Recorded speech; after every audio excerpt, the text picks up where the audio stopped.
Évangile de Jésus-Christ selon saint Luc. En ce temps-là, Jésus entra dans un village. Une femme nommée Marthe le reçut. Elle avait une sœur appelée Marie, qui, s'étant assise aux pieds du Seigneur, écoutait sa parole. Quant à Marthe, elle était accaparée par de multiples occupations de service. Elle intervint et dit « Seigneur, cela ne te fait rien que ma sœur m'ait laissé faire seule le service. Dis-lui donc de m'aider. » Le Seigneur lui répondit « Marthe, Marthe, tu te donnes du souci et tu t'agites pour bien des choses. Une seule est nécessaire. Marie a choisi la bonne part, elle ne le sera pas enlevée. » Acclamons la parole de Dieu. Louange à toi, Seigneur Jésus. Disons tout de suite que dans la civilisation juive, que connaît bien sûr saint Luc, la loi de l'hospitalité est très exigeante et a été conservée par l'Église primitive, tout particulièrement pour les religieux. Accueillir un homme de Dieu chez soi, et pour un déjeuner, était un honneur et une source de bénédiction.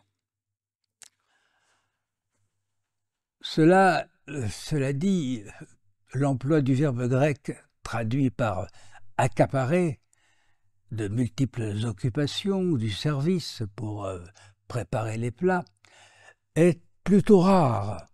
Littéralement, il signifie être tiraillé de toutes parts, donc se disperser.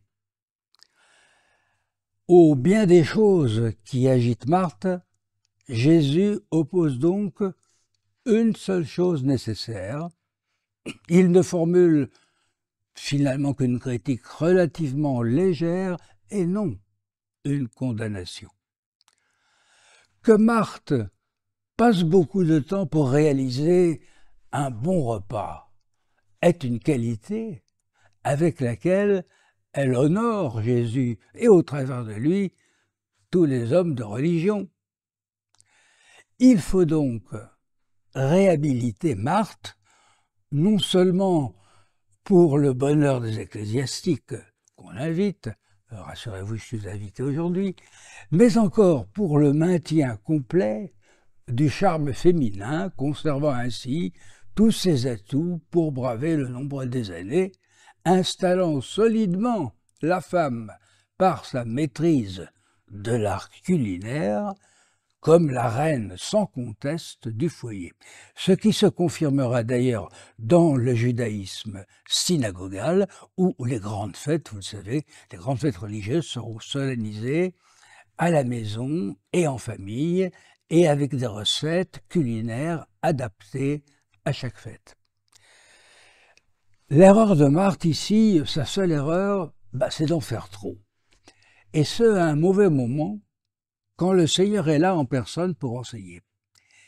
Car il aurait été plus important, à cet instant, d'écouter Jésus, obéissant ainsi à l'antique commandement de Dieu à son peuple, « Écoute Israël, le Seigneur notre Dieu est le seul Seigneur. Tu aimeras le Seigneur ton Dieu. » Deutéronome 6 et 4 et suivants.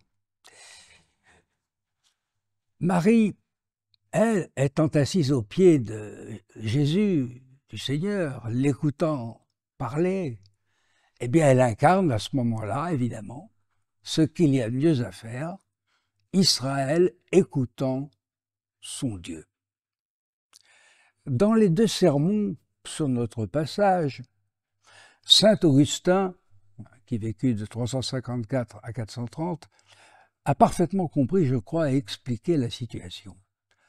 Dans un premier sermon appelé par le traducteur Marthe et Marie, ou l'unique nécessaire, le saint évêque d'Hippone nous présente d'abord les deux sœurs à égalité dans leur désir de servir le Christ.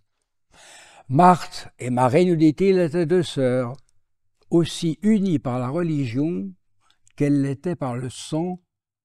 Toutes deux s'attachèrent au Seigneur et elles s'accordent, toutes deux, à le servir pendant qu'il était ici, dans sa vie mortelle.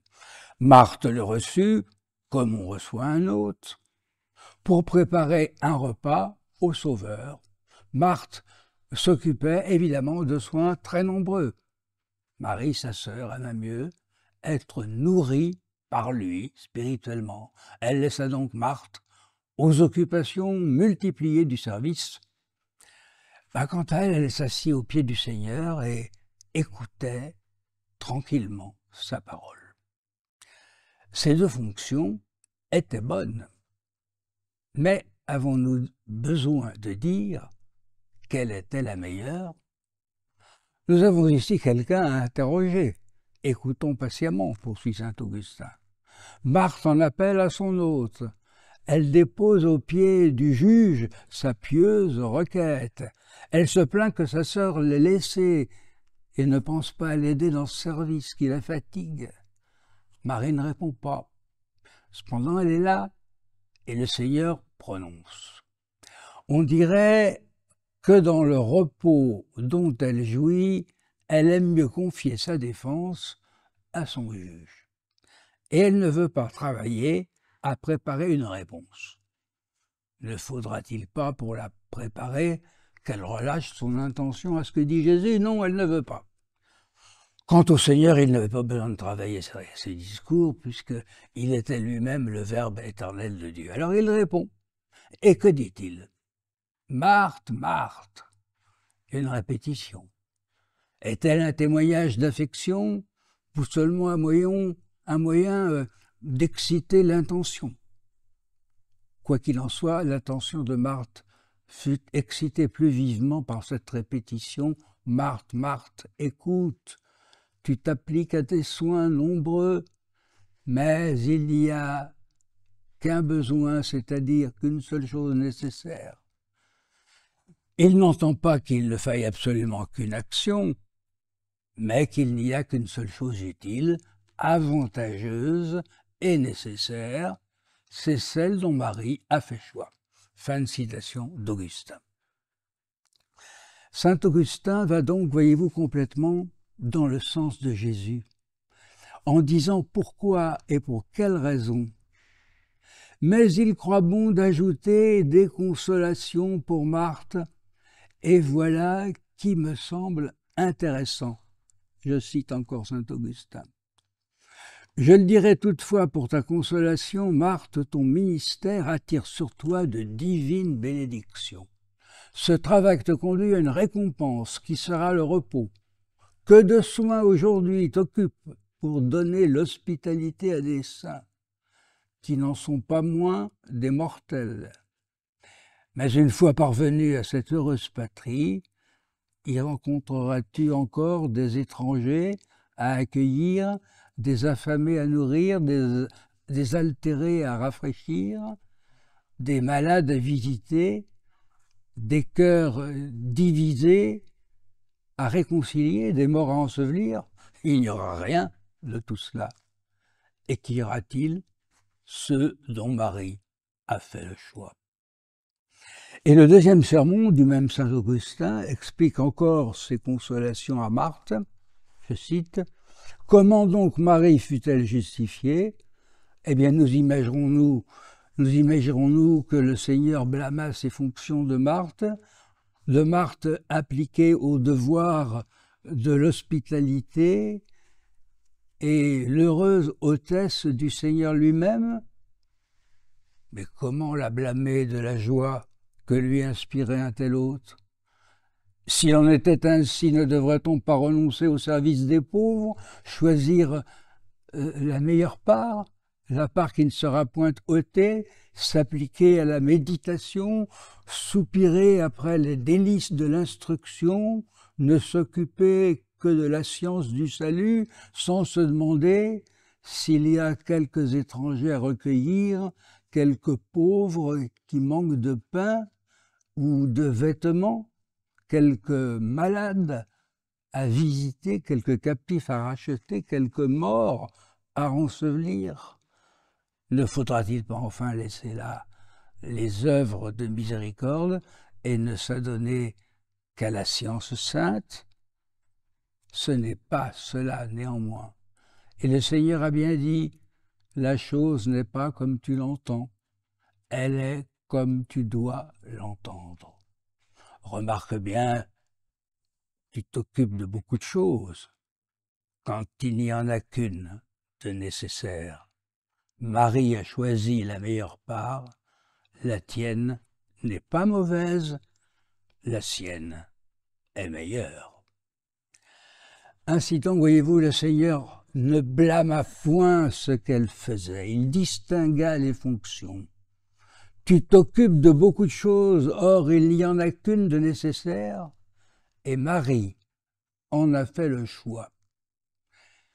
Ces deux femmes, qui furent l'une et l'autre agréables au Seigneur, aimables toutes deux et toutes deux fidèles, ces deux femmes figurent deux vies, la vie présente et la vie future. La vie du travail et la vie du repos, la vie de l'épreuve et la vie du bonheur, la vie du temps et la vie de l'éternité.